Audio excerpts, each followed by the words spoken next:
नमस्कार, स्वागत है आप सभी का हमारे खास कार्यक्रम में। मैं हूं आपके साथ ज्योति सिंह। देश में जब कोरोना वैक्सीनेशन अभियान की शुरुआत हुई तो हर किसी को लगा कि जल्द ही कोरोना पूरी तरह से खत्म हो जाएगा। हालांकि ऐसा हुआ नहीं। टीका लगवाने के बाद भी लोग कोरोना पॉजिटिव हो रहे हैं। इस तरह के मामले सामने आने के बाद लोगों में चिंता बढ़ गई है। वैक्सीन लगवाने के बाद भी कोरोना संक्रमित होने की खबरों पर जानकार मानते हैं कि टीकाकरण के बाद भी बहुत सावधानी बरतने की जरूरत है। वैक्सीन को शरीर में काम करने के लिए कुछ समय तो चाहिए ही होता है। इस बीच अगर कोई इंसान जिसने वैक्सीन लगवाई है वो कोरोना मरीज के संपर्क में आता है तो उसे भी कोरोना हो सकता है। तो ऐसे में सवाल उठता है कि वैक्सीनेशन के बाद भी लोगों को कोरोना क्यों हो रहा है? अगर हो रहा है तो न हो उसके लिए क्या सावधानी रखनी है? आखिरकार टीकाकरण के बाद लोगों के पॉजिटिव होने के इसके पीछे क्या ऐसे कारण हैं? कई ऐसे अहम सवाल हैं जिनके जवाब अगले आधे घंटे हम अपने कार्यक्रम के माध्यम से आपको देंगे। चलिए शुरू करते हैं अपना खास कार्यक्रम।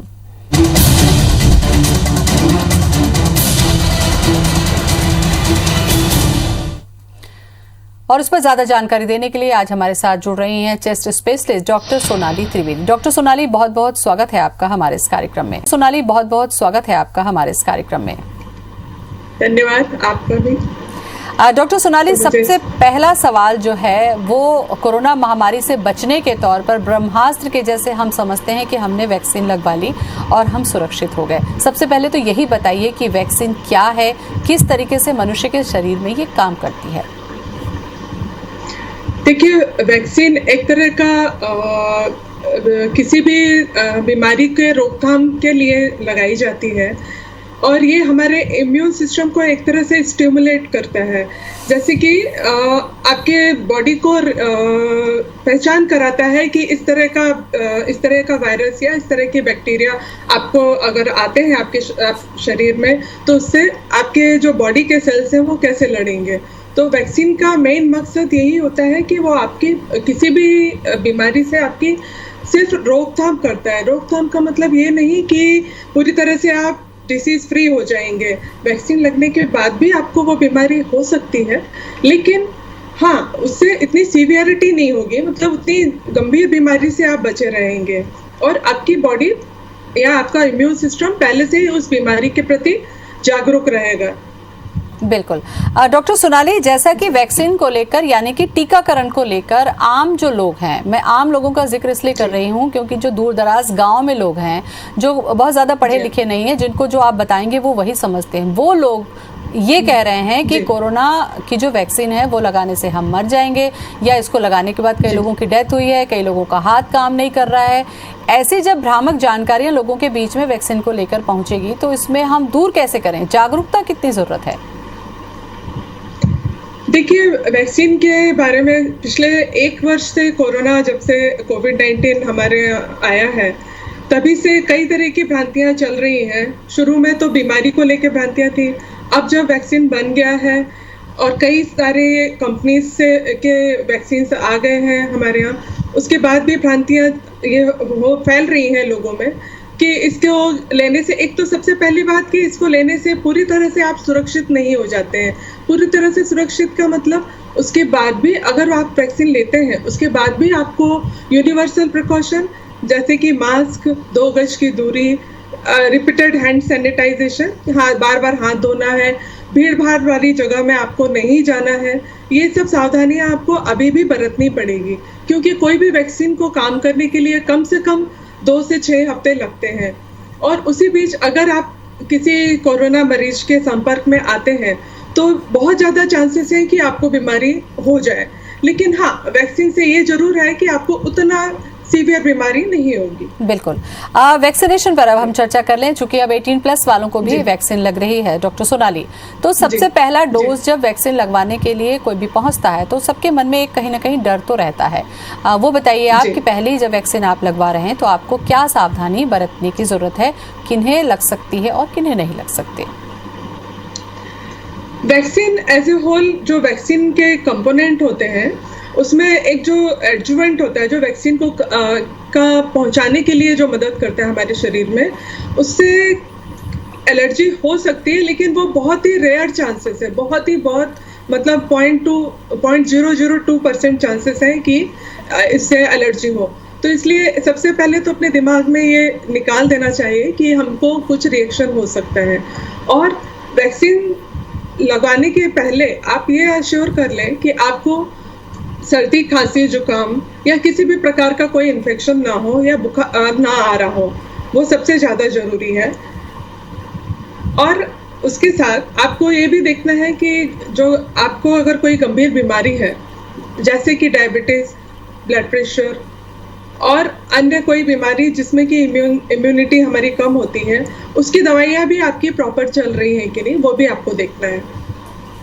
ठीक है डॉक्टर सोनाली, अब मान लीजिए कि टीकाकरण हो गया, वैक्सीनेशन हो जाने के बाद में डॉक्टर्स जो वैक्सीन करते हैं वो ये कहते हैं कि आपको दर्द हो सकता है, बुखार हो सकता है, बहुत ज़्यादा हो तो आप ये टैबलेट ले सकते हैं। क्या क्या सिम्टम्स होते हैं, लेकिन हम लोग हर किसी में देख रहे हैं कि किसी को फीवर आ रहा है, नहीं आ रहा है, किसी को बहुत ज़्यादा 2-2 दिन आ रहा है, तो इसमें डरने की क्या ज़रूरत है और लगवाने के बाद सावधानी हमें क्या रखनी है? इससे मैं आपको आपके माध्यम से पूरे जनता को बताना चाहती हूँ कि वैक्सीन से डरने की बिल्कुल भी ज़रूरत नहीं है। वैक्सीन लगने के बाद जैसे कि हम बच्चों में भी जो वैक्सीन लगता था उस डीपीटी आपने सुना होगा, जैसे कि हम बच्चों में भी जो वैक्सीन लगता था उस डीपीटी आपने सुना होगा, सभी को पता है कि थोड़ा बहुत बुखार आता है, जुकाम हो सकता है, तो उसमें डरने की बिल्कुल भी ज़रूरत नहीं है। आप जो नॉर्मल बुखार के लिए जो दवाइयाँ लेते हैं, पैरासीटामोल दैट इज़ क्रोसिन, वो आप ले सकते हैं और घर पर ही रहें, मास्क पहन के ही बाहर जाएं और रेस्ट करें, बस यही करना है। और उसमें वैक्सीन में इससे ज़्यादा सतर्कता की जरूरत नहीं है। बिल्कुल। रेस्ट करने की बात डॉक्टर आपने कही, क्या ये रेस्ट करना ज़रूरी है? क्योंकि कई जगह हम लोगों ने भी देखा कि वैक्सीन हमने लगवाई और हम काम पर चले जा रहे हैं, क्या इसका कोई बुरा असर तो नहीं पड़ता शरीर पर? एग्जैक्टली इसका देखा जाए तो कोई बुरा असर नहीं पड़ता है, लेकिन क्योंकि वैक्सीन लगने के बाद थोड़ा सा बॉडी में हमको भारीपन या किसी को बुखार जो आ रहा है, तो उससे आप वो सब ना हो, इसलिए आप थोड़ा सा रेस्ट कर सकते हैं। अदरवाइज बहुत से लोग हैं जिनको कि कुछ भी कोई प्रॉब्लम नहीं हुआ और आराम से वो अपने काम पर जा सके हैं। ठीक है, देर से ही सही डॉक्टर सोनाली, लेकिन अब जागरूकता बढ़ी है वैक्सीन के लिए। लोग ये समझ रहे हैं कि दूसरी तीसरी लहर अगर आ रही है, अगर आपको बचना है, जिंदगी बचाना है, तो वैक्सीन की तरफ जाना होगा। ऐसे में कई लोग कोविड पॉजिटिव हुए, वो ठीक भी हो गए हैं, लेकिन उन्हें ये भी नहीं पता है कि उन्हें वैक्सीन कब लगवानी है, क्या लक्षण दिख रहे हैं, पॉजिटिव हैं तो क्या उनको इस दौरान वैक्सीन लगाई जा सकती है? ऐसे बहुत सारे सवाल हैं पब्लिक के, मुझे लगता है इसकी जानकारी आपको देनी चाहिए। एक बात है कि कोविड वैक्सीन का लगने के बाद भी कई लोग इन्फेक्ट हो रहे हैं, उसमें परसेंटेज बहुत ही कम है, 0.02 to 0.04% ही लोग इन्फेक्ट हो रहे हैं, दैट इज वैक्सीन मतलब फिर से कोविड उनको हो रहा है, लेकिन उसमें घबराने की कोई बात नहीं है। अगर मान लीजिए एक बार वैक्सीन का डोज लग जाता है और उसके बाद अब आप कोविड पॉजिटिव होते हैं, आपको कोविड हो जाता है, तो ये है कि आपको उतना सीवियर कोविड नहीं होगा। और दूसरा, उसके बाद कब लगवाना है वैक्सीन, ये भी बहुत सारे लोगों के सवाल हैं। तो वो तभी लगवाना है जब आप 14 डेज का आपका जो डिसीज पीरियड है वो कंप्लीट हो जाए, एंड उसके बाद में आपको कम से कम 4 से 6 हफ्ते गैप देना है, उसी के बाद ही आप सेकेंड डोज आप लगवाइए तो ज़्यादा उचित होगा। और यही रिकमेंडेशन भी है ICMR एंड WHO के। बिल्कुल। पहले से जो कोरोना संक्रमित हैं डॉक्टर सोनाली, और उनको लगता है कि अब हम जाकर लगवा लें ताकि इसकी गंभीरता ना हो, तो क्या ये संभव है कि पॉजिटिव होने के दौरान भी लगवा सकते हैं? बिल्कुल संभव है। उन लोगों के लिए भी यही इंस्ट्रक्शन है कि वो लोग भी अगर पॉजिटिव हो गए हैं तो 14 days of disease period, then after 4 to 6 weeks of this 14 period वो बिल्कुल जाके लगवा सकते हैं अपनी वैक्सीन। बिल्कुल। वैक्सीन के दूसरे डोज के लिए भी मुझे लगता है जानकारी आपसे लेनी चाहिए डॉक्टर सोनाली, क्योंकि पहला वैक्सीन जिन लोगों ने लगाया, जिनको बुखार वगैरह आया, गांव में हमको ये भी मिला कि अब वो दूसरे डोज के लिए जाना नहीं चाह रहे हैं। दूसरा डोज कितना ज़रूरी है, और दूसरे डोज में भी क्या हमको वही सावधानी रखनी है जो पहले डोज के लिए रखी थी हमने? सबसे पहली बात कि दूसरा डोज बिल्कुल ज़रूरी है और ज़रूर लगवाना चाहिए, बिल्कुल भी उसमें देरी नहीं करना चाहिए। और इस सावधानी की बात करें हम तो सावधानी भी वही रखनी है जैसे कि हमने पहले डोज में रखी थी। हमको उस दौरान बुखार नहीं आना चाहिए। अगर सर्दी बुखार जुकाम है तो आपको थोड़ा रुक कर ही वैक्सीन लगवाना है, सेकेंड डोज भी अगर लगवाना है तो। और उसके साथ आपको क्योंकि वैक्सीन के तुरंत लगते ही आपको इम्यूनिटी नहीं आती है, वैक्सीन को भी काम करने में कम से कम 2 से 4 हफ्ता लगता है। तो आपको वही सावधानियां बरतनी है, जैसे कि मास्क पहनना है, भीड़ भाड़ वाले इलाके में नहीं जाना है, और रिपीटेड आपका हैंड वॉशिंग, सैनिटाइजेशन ये आपको रखना है। 2 गज की दूरी बिल्कुल रखनी है आपको। बिल्कुल। टीकाकरण को लेकर लोगों में एक ये भी सवाल है डॉक्टर सोनाली, क्योंकि बहुत सारे टीके, जैसा कि बच्चों को भी लगता है जन्म के तुरंत बाद से लेके कभी आपको लोहा लग गया तो टिटनेस का भी टीका लगता है, और वही समझा जाता है कि उसके बाद वो बीमारी नहीं होती। क्या वजह है कि कोरोना वैक्सीन 2 डोज हो जाने के बाद भी किसी को कोरोना हुआ और कोरोना गंभीर होकर क्या उसकी जान जा सकती है, ऐसी स्थिति बनती है? ऐसे केसेस देखने में नहीं आए हैं। गंभीर बीमारी तो अभी तक जितने भी हमारे यहाँ वैक्सीनेशन हुए हैं उनमें किसी को भी गंभीर बीमारी नहीं देखी गई है। कि कोरोना के 3 टाइप्स हैं, माइल्ड, मॉडरेट एंड सीवियर। तो माइल्ड एंड मॉडरेट डिसीज ही हुई है जिनको भी हुई है वैक्सीन के बाद, गंभीर बीमारी तो नहीं हुई है अभी तक। जी डॉक्टर सोनाली, जो कि आप चेस्ट स्पेशलिस्ट भी हैं, और ये जो कोरोना है सबसे ज़्यादा जानलेवा तभी हो रहा है जब वो फेफड़ों में इन्फेक्शन बहुत ज़्यादा बढ़ा लेता है। आपको लगता है कि वैक्सीन लगने के बाद में हमारा जो फेफड़ा है उसमें जो इन्फेक्शन होना है उसमें काफ़ी हद तक कंट्रोल हुआ है या होता है? जी हाँ, बिल्कुल कंट्रोल होता है। उतना सीवियर इन्फेक्शन नहीं होगा। वही माइल्ड टू मॉडरेट मैंने जैसा बताया, तो उसका वही मतलब है कि वो उतना गंभीर स्थिति में नहीं आए हैं पेशेंट, और उन लोग को उतनी गंभीर बीमारी यानी कि उनको फेफड़ों में उतना इन्फेक्शन नहीं हुआ है कोरोना का। चूंकि अब 18 साल से ज़्यादा उम्र के लोगों को भी टीका लग रहा है डॉक्टर सोनाली, लेकिन मैं आपसे ये जानना चाहूँगी, क्योंकि आप चूंकि समझ रहे हैं लोग कि वैक्सीनेशन ज़रूरी है, ऐसे में कौन कौन सी ऐसी बीमारियां हैं जिस दौरान हमें टीका नहीं लगवाना चाहिए, और क्या सावधानी अगर लगवाना भी है तो अपने एक्सपर्ट से कंसल्ट करने के बाद हम लगवा सकते हैं या बिल्कुल ही नहीं लगवा सकते? बच्चों में प्रायः जो 18 साल से ऊपर है उनके लिए भी सावधानी के तौर पर गंभीर बीमारी यानी कि अगर जुवेनाइल डायबिटीज है उनको, या कोई ऑटो इम्यून डिसऑर्डर है, या कोई जिसमें ऐसी कोई बीमारी है, ब्लड कैंसर है, या ऐसी कोई बीमारी है जिसमें कि रोग प्रतिरोधक क्षमता हमारे शरीर की कम होती है, उन लोग के लिए वैक्सीन बहुत ज़रूरी है। लेकिन फिर भी मैं कहूँगी कि वो अपने ट्रीटिंग फिजिशियन जो डॉक्टर उनको इलाज करते, जिनसे वो इलाज लेते हैं, उनसे ज़रूर एक बार कंसल्ट करके फिर आप आगे वैक्सीन लगवाएं। डॉक्टर सोनाली, ये भी कहा जा रहा है कि जिनको वैक्सीन लगती है, जिस दौरान वैक्सीन लगती है उसके बाद आपकी इम्यूनिटी जो है वो वीक होती है, इस दौरान सावधानी बरतने की ज़रूरत है, नहीं तो दूसरी बीमारियां भी आपको हो सकती है। इससे जुड़ा सवाल मैं आपसे करूंगी। क्रम में हम चर्चा कर रहे हैं वैक्सीनेशन को लेकर, जो सबसे ज़्यादा सुरक्षित है आपको कोरोना की लड़ाई के लिए, ताकि जिंदगी का खतरा लोगों के साथ में ना हो। डॉक्टर सोनाली त्रिवेदी से हम चर्चा कर रहे हैं। डॉक्टर सोनाली, चूंकि एक समय निश्चित है कि पहले डोज के बाद में दूसरा डोज है 28 दिन या जो भी अलग अलग वैक्सीन का है उसमें लगना है। अब लोगों में ये भी है कि पहला डोज जो है वो तो बहुत हल्का आपको लगा है, लेकिन जो दूसरा डोज लगेगा उससे बहुत ज़्यादा दर्द होगा, उससे बहुत ज़्यादा समस्याएं हो सकती हैं। तो ये 2 डोज किस तरीके के हैं? क्या सेम है या दोनों की कुछ क्वालिटी में या पोटेंशियल में कुछ फ़र्क होता है? जी नहीं, ये मैं आपके चैनल के माध्यम से बताना चाहती हूँ, इसमें कोई बिल्कुल भी ये गलत बात है। दोनों वैक्सीन, दोनों डोज बराबर है, और ऐसा कुछ भी पहले डोज हल्का था और दूसरा डोज थोड़ा भारी है, उसमें ज़्यादा प्रॉब्लम होगी, ऐसा बिल्कुल भी नहीं है। दोनों सेम वैक्सीन है, सेम तरीके से काम करते हैं आपके शरीर में। बिल्कुल।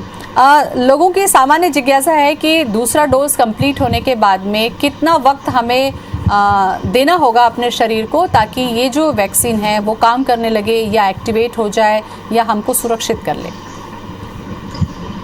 हाँ जी हाँ, कम से कम 2 से 4 हफ्ते लगते हैं आपको आपके शरीर में एंटीबॉडीज बनने के लिए। इम्यून सिस्टम आपका स्ट्रांग होने के लिए कम से कम 2 से 4 हफ्ते आपको सावधानी बरतना चाहिए। और हालांकि अभी तो आपको हमेशा ही मास्क और जो सैनिटाइजेशन है वो छोड़ना नहीं है, लेकिन specially after vaccination 2 to 4 weeks is enough. Doctor Sonali, ये जो कोरोना की पहली लहर, दूसरी लहर, तीसरी लहर, चौथी लहर का जिक्र हम करते हैं, क्या इन सभी लहरों को रोकने में सक्षम होगी ये वैक्सीन, या हमें हर 6 महीने में बार बार वैक्सीन लगवाना पड़ेगा? देखिए, अभी तक तो ये बीमारी भी नहीं है कोरोना हमारे सभी के लिए, पूरे ऑल ओवर वर्ल्ड के लिए, और वैक्सीन भी उसका नया ही है। तो अभी ये सब अंडर ट्रायल ही है, लेकिन अनुमान ऐसा लगाया जा रहा है कि जो अभी वैक्सीन आपको लग रही है उससे कम 6 से 8 महीने तो सुरक्षा होगी, जैसा कि और भी फ्लू वैक्सीन में होता है जो कि ईयरली लगाए जाते हैं। स्वाइन फ्लू और जो दूसरे फ्लू वैक्सीन हैं वो भी हर साल लगाए जाते हैं, क्योंकि एक वायरल इन्फेक्शन है ये, तो इसमें म्यूटेशन के चांसेस ज़्यादा होते हैं। तो इसलिए 6 से 8 महीना तो अभी इन वैक्सीन के लिए हम लोग बता रहे हैं, लेकिन 1 साल तक भी इम्यूनिटी रह सकती है। बिल्कुल। और जब ये समझे कि 1 साल हो जाएगा और तब तक हो सके तो ये कोरोना हमसे पीछा छुड़ा चुका हो, लेकिन अगर नहीं छुड़ाता है तो क्या इन वैक्सीन को नए तरीके से, नए इम्यूनिटी के साथ में फिर से आएगी और हमें सबको फिर से ही टीकाकरण में जाना होगा? जी हाँ, बहुत संभव है कि हमको शायद अभी कुछ सालों तक रेगुलर इस वैक्सीन को लेना पड़े, क्योंकि हम निश्चित तौर पे हम ये नहीं चाहेंगे कि इस तरह की दूसरी और तीसरी लहर फिर से आए और फिर से इतनी सारी जनहानि और इतने सारे लोगों का नुकसान हो। तो निश्चित हमें आगे भी वैक्सीन लेना पड़ेगी। बिल्कुल, चूंकि वैक्सीनेशन इस समय पर हो रहा है डॉक्टर सोनाली, कि जिस समय पर छत्तीसगढ़ या देश में हम बात करते हैं दूसरी लहर का पीक चल रहा है, अगर इस समय पर हम वैक्सीनेट हुए हैं तो ये समझे कि आने वाले 6 से 8 महीने में इस दूसरी लहर से फाइट करने में हमारी बॉडी जो है थोड़ी सी स्ट्रांग हो जाएगी। बिल्कुल 100% सत्य है कि हम आगे लड़ाई के लिए बिल्कुल तैयार हो जाएंगे। इसलिए वैक्सीनेशन जितना फास्ट और जितना अधिक होगा उतना ही हमें फायदा होगा। क्या वैक्सीन लगवाने के बाद में, जो कि सामान्य एक टेंडेंसी होती है कि इंजेक्शन लगा है तो आपको खट्टा नहीं खाना है, बहुत सारी सावधानी रखनी है, क्या इस वैक्सीन में भी कुछ ऐसा है कि हमें अपने खान पान को लेकर कुछ सावधानी बरतनी है? नहीं, खान पान को लेकर बहुत सारी भ्रांतियां हैं बहुत सारी बीमारियों में, लेकिन वैक्सीन के बाद स्पेशली एनी वैक्सीन और स्पेशली कोविड वैक्सीन के साथ ऐसा तो कुछ भी नहीं है कि आपको खट्टा नहीं खाना है। हाँ, जो नॉर्मल आप जैसा खाना खाते हैं, साधारण खाना खाते हैं, डेली जो आप घर में खाते हैं वो जरूर खा सकते हैं। ऐसा कुछ भी रिस्ट्रिक्शन नहीं है कि आप ये नहीं खा सकते। जी, एक महत्वपूर्ण सवाल डॉक्टर सोनाली ये भी है कि क्या जो प्रेग्नेंट लेडीज हैं या जो बच्चों को अभी दूध पिला रही हैं, बच्चा जिनका बहुत छोटा है साल भर से, क्या उन महिलाओं को भी हम वैक्सीन लगवा सकते हैं? हाँ, जो लैक्टेटिंग मदर्स हैं, जो बच्चों को अपना फीड करा रही हैं, दूध पिला रही हैं, वो महिलाएं जरूर ले सकती हैं वैक्सीन। प्रेगनेंसी में अभी थोड़ा कंट्रोवर्शियल है, इसलिए मैं नहीं बता पाऊंगी कि प्रेगनेंसी में लेना चाहिए या नहीं। अभी भी it is still under consideration and controversial. ठीक है डॉक्टर सोनाली, बहुत सारा सवाल ये भी आ रहा है कि क्या जो डेली अल्कोहल लेते हैं या ड्रिंक करते हैं, क्या इस दौरान उन्हें वैक्सीन लगती है, तो क्या सावधानी रखनी है पहले या बाद में? देखिए, मैं तो ये कहना चाहूँगी कि अल्कोहल कभी भी आपके स्वास्थ्य के लिए ठीक नहीं है, ना पहले ना बाद में। तो इसलिए जहाँ तक हो सके अगर आप इस्तेमाल करते हैं तो ना ही करें। आपसे ही अगर आप ये निर्णय ले लें, प्रण ले लें कि आप बंद कर सकते हैं तो बहुत ही अच्छा है। लेकिन वैक्सीन अगर आप ले रहे हैं तो स्पेशली उस दौरान तो आपको ड्रिंक नहीं करना चाहिए, ये मेरा सजेशन है। बिल्कुल। जो बुजुर्ग हैं डॉक्टर सोनाली, जिनको वैक्सीन लग रही है या हम सबसे पहले फेज़ में जिनको लगी वो वैक्सीन लग रही है, या हम सबसे पहले फेज़ में जिनको लगी, उनमें भी अभी बहुत सारे लोग, बुजुर्गों को हमने ये कहते सुना है कि भाई हम तो घर से बाहर निकलते नहीं हैं और हमें पहले से ही बहुत सारी बीमारी है, अस्थमा है, चेस्ट में इन्फेक्शन है, तो कहीं ऐसा ना हो कि हम वैक्सीन लगा के और ज़्यादा परेशानी में पड़ जाएँ। ऐसे सीनियर सिटीज़न के लिए या बुज़ुर्गों के लिए क्या कहना चाहेंगे आप? बुजुर्गों के लिए मैं खास तौर पे कहना चाहूँगी, और स्पेशली जो बुजुर्ग हमारे जिनको कि अस्थमा है, सांस की कोई बीमारी है या डायबिटीज़ है, शुगर है, जो कि उस एज में अमूमन कॉमन है। हर दूसरे व्यक्ति को ये सब बीमारियां एज के चलते हो ही जा रही हैं। तो उन लोगों को तो खास तौर पे ये वैक्सीन ज़रूर लगवानी चाहिए, क्योंकि ये बिल्कुल आपके लिए बहुत ही लाभकारी है और बहुत आपको हेल्प करेगा। एंड उन लोगों का ये मानना है कि हम घर से बाहर जाते नहीं हैं तो भी हमको कहाँ से होगा, तो ये कहना थोड़ा गलत होगा, क्योंकि आप बुजुर्ग तो घर से नहीं जाते हैं, लेकिन उनके घर के सदस्य जो कि बाहर काम करने जाते हैं वो लोग तो आपको बिल्कुल ये बीमारी फैला सकते हैं, क्योंकि उनका कई लोगों से संपर्क भी होता है, घर से बाहर भी जाना पड़ता है अपने काम के लिए। तो इसलिए बहुत ज़रूरी है बुजुर्ग लोगों के। डॉक्टर सोनाली, जो शुगर पेशेंट हैं और वैक्सीन लगवाने जा रहे हैं, तो क्या उस समय पर उन्हें अपने शुगर का लेवल देखना ज़रूरी होगा कि अगर बहुत ज़्यादा बढ़ा है तो वो थोड़ा सा वेट कर लें, या फिर ज़रूरत नहीं होती इसकी?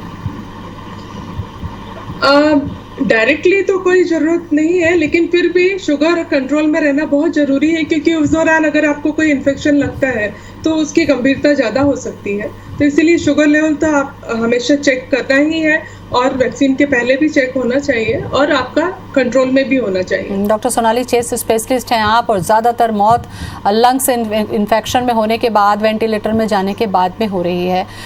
एज ए डॉक्टर आप क्या कहना चाहेंगी वैक्सीनेशन को लेकर, और इसके नियम संशोधन के साथ साथ लगाना कितना ज़रूरी है, इसको लेकर कोई मैसेज आप जनता को देना चाहें?